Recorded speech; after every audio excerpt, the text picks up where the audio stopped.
There are moments in a person's life when something subtle begins to change.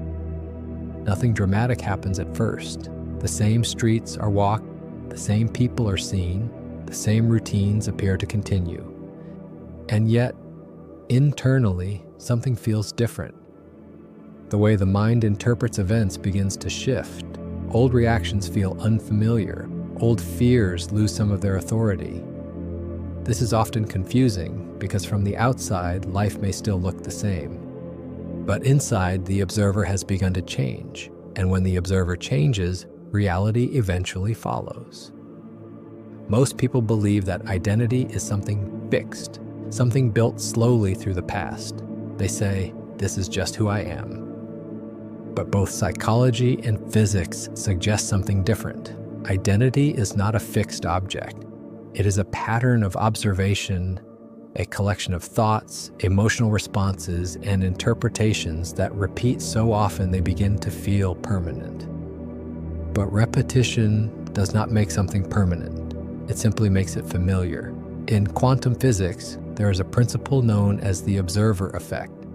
At the smallest levels of matter, particles exist not as solid objects, but as probabilities, possibilities.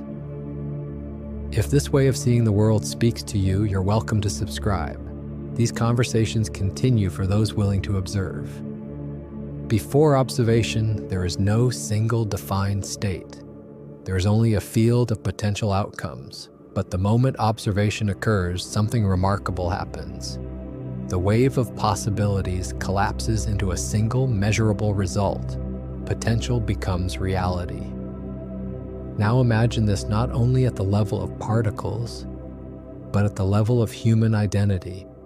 A person who observes life through the lens of limitation will repeatedly collapse possibilities into the same outcomes.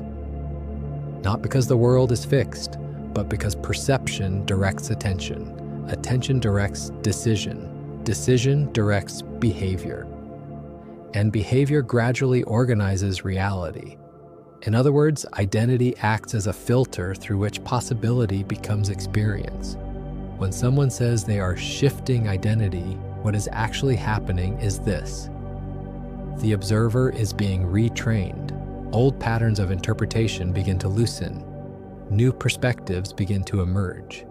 The nervous system stops reacting automatically to familiar fears. The mind becomes capable of noticing possibilities that once felt invisible. And as the observer stabilizes in this new way of seeing, choices begin to change. Not forced, not dramatic, simply different. And different choices create different trajectories. Reality does not change in a single moment. But the direction of reality begins to shift.